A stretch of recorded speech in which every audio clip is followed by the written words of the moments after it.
Hello mga kabady, magandang araw sa inyong lahat. Welcome back again to my channel. So sa mga kabady ko dyan na hindi pa nakasubscribe, ano pang inintay nyo ay mag-subscribe na kayo para maging updated kayo sa ating mga videos.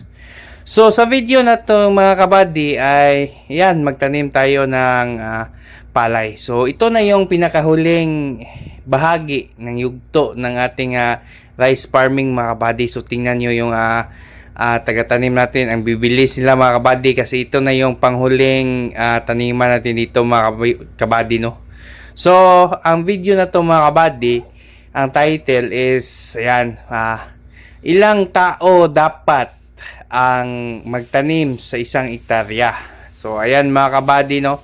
So itong area na to mga kabady ay isang hektarya ito. So alamin natin kung ilan talaga ang tao ang kailangan para tapusin ang isang hektarya sa loob ng isang araw. So ayan mga kabady, ang ating itatakil natin ngayon. So dito mga kabady, nagsimula kaming nagtanim umaga, mga 8 o'clock sa umaga, 8 o'clock in the morning. At yung nagtanim una mga kabady ay nasa 20 katao yun ang nagtanim mga kabady. Pagkatapos ng tanghalian nila mga kabady ay pinauwi ko yung 10 kasi maliit na yung babalikan nila nga kailangan lang taniman. So pagka afternoon ay 10 na yung pinatanim ko. So ito na yun sila. So yan, mga lalaki na yung aking pinatanim mga kabady. So ang pala mga kabady, para sa akin, ang isang hektarya kayang-kaya yan sa mga 14 katao siguro. Yung malakas talaga magtanim sa isang araw. From 8 o'clock to 5 o'clock, yan. Ay, yun talaga yung standard mga kabady. Yun ang para hindi kayo ma-out budget bitaw mga kabady. Kapag ay na-out budget kayo. So, ayun, expenses, expenses na yun. Yung mahirap na kapag ay mataas yung expenses mo kaysa sa yung kita. Kapag nagpa-farm ka, lugi ka. Kung kaya ay sa pagtanim mga kabady pa, ay kinakailangan mo talaga ng budgeting. So, yun. Yung tao mo dapat 13. At piliin mo talaga yung mga malalakas magtanim. Katulad niyan mga kabady, oh. Malakas yan magtanim mga kabady, oh. Tingnan nyo, oh. May bata pa ganyan nakasali dito mga kabady. So yan. Yung mga lalaki talaga mga kabady para hindi sayang yung pasahod mo. So yun. Kasi ito mga kabady, arawan ito. Hindi ito katulad noong last vlog natin, yung nagtanim tayo sa isang area, isang hektarya din, ay pakyawan yun. So sa pakyawan mga kabady is 10,500 kasama na yung bunot sa punla. So dito mga kabady, dito arawan ito mga kabady. So sa pakyawan, dito sa amin is 10,500 kasama na yung bunot at saka ano bang tawag nito, yung suklay badles. Yun kasama na yun mga kabady. So yun ang pakyawan sa arawan naman mga kabady. So kung meron kayong 14 katao times niyan sa 500 ay sa pagtanim pa lang meron kayong 7,000 expenses. So wala na yung hindi na yung kasama yung sinama ko na yung pagkain mga kabady. Yung 500 is wala yung libre sa paniud to, tanghalian, pagkain. So 7,000. So yun.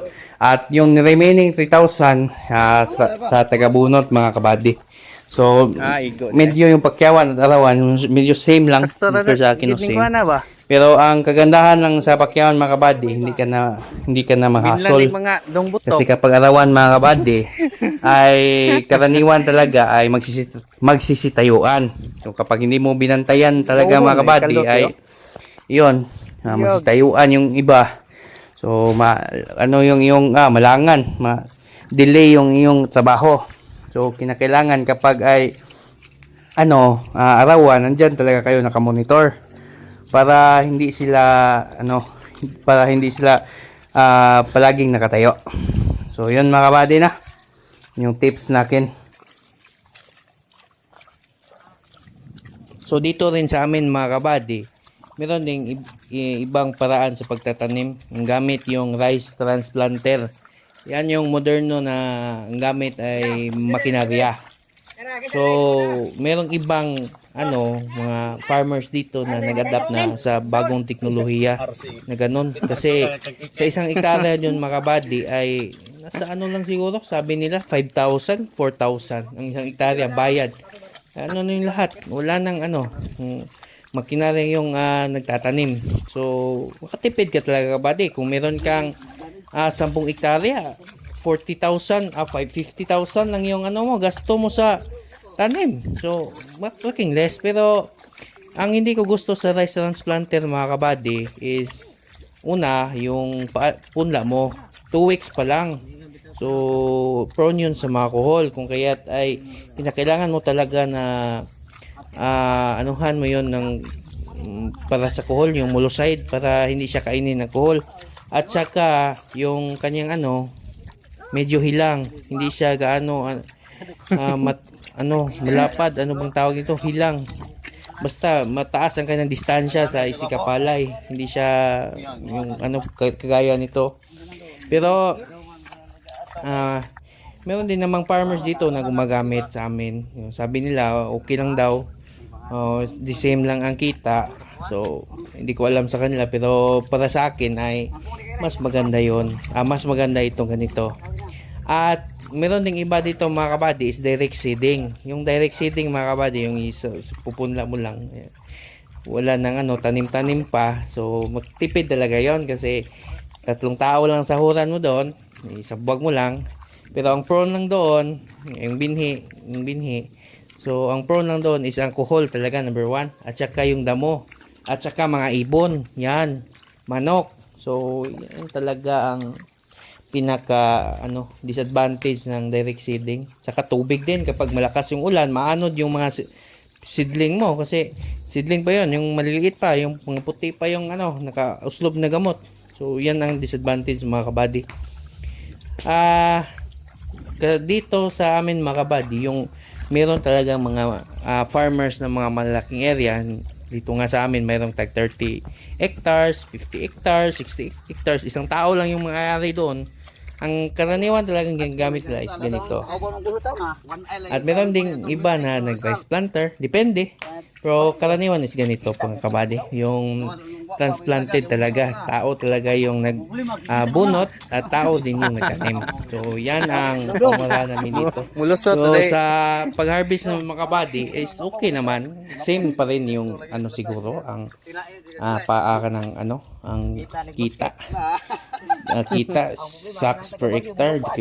Depende siguro yun sa lupa, ng preparation, sa abono, sa pest control, weed control. Depende talaga mga kabady kasi ang daming factor talaga mga kabady kapag ay nagfa-farm ka. So depende yon. So yun yung marami pa mga tips ko na ibabahagi sa inyo, no? So basta kapag ay nagpatanim kayo mga kabady, una ay piliin nyo yung mga lalaki. No, not discriminate sa mga babae, pero mga lalaki talaga, mabibili sila, malalakas yung katawan. Mainit nito. Kaya ay applicable yung mga lalaki sa ganitong trabaho. Pangalawa, yung lalaki na mabilis magtanim. Yun, meron ding mga lalaki na matamlay-tamlay, so sakit yung likod or tayo lang. So chill lang. So yung hardworking talaga. Pangatlo, yung mga yung mga bang tawag nito, no? Lucky siya na hardworking na yung kanyang tanim ay hindi nakahigda mga kabady. Yung yung nakatayo talaga pag tinanim niya. So merong iba dito mga kabady kasi arawan ito, meron talagang hindi natin mapigilan na meron talagang nakahigda, yung nakadapa mga kabady. Iwasan niyo yung nakadapa mga kabady kasi kapag nakadapa yan, madali lang yung kuhol makaakyat. So yan talaga yung kakainin ng kuhol una. So as much as possible mga kabady, yung itatanim mo nga palay ay dapat nakatayo talaga. Hindi nakahigda, hindi para mabilis yang mubuhi. At saka dito rin mga kabady, pagkatapos lang magtanim ito, mag-spray kayo ng paracetamol. At ang the best way dito mga kabady, kasi medyo na nahuli na ako sa dito sa idea. Ang the best talaga para mabuhay talaga mabilis ang iyong palay is mag-spray ka ng paracetamol. At pagkatapos mo mag-spray sa paracetamol, ay lagyan mo ng urea, basal. Nakalimutan ko talaga yan mga kabady. Yan talaga yung pinaka the best talaga mga kabady sa aking naobserbahan. Kasi meron ang bago pa lang na naka-storya na meron farmers dito na ganyan ang kanyang ginagamit. Basal siya mga kabady. So, kinakailangan na sara yung pilapil dito, no? So, hindi yan kuhulin kasi inisprayhan na at saka basalan yun ng abono, urea para mabilis yan mabuhay. At saka spray-spray lang mga kabady yung ating kabady plant root enhancer para hindi siya gaano mga kabady. So, yun. Basal talaga yung isa sa pinakamaganda mga kabady para madali lang yung makabuelo yung palay. So, yun mga kabady, no? So, yun na. Wala na siguro iba na aking isi-share, no? So, salamat nga. Malapit na rin tatapos ang video na to. So, salamat sa inyong mga kabady, no? So, sa inyong pagtangkilik sa aking mga videos. So, salamat sa inyo. So, sa malapit na nasa 1,307 subscribers na tayo. Yes! So, salamat sa inyo mga kabady ha. So, hindi kayo maisa-isa. Papasalamat ako sa inyong palaging suporta. So, ayan mga kabady. Keep safe. See you in the next videos. Bye-bye mga kabady.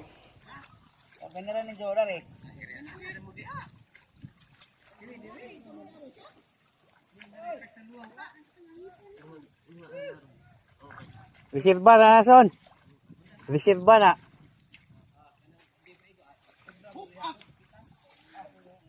Mag-igo na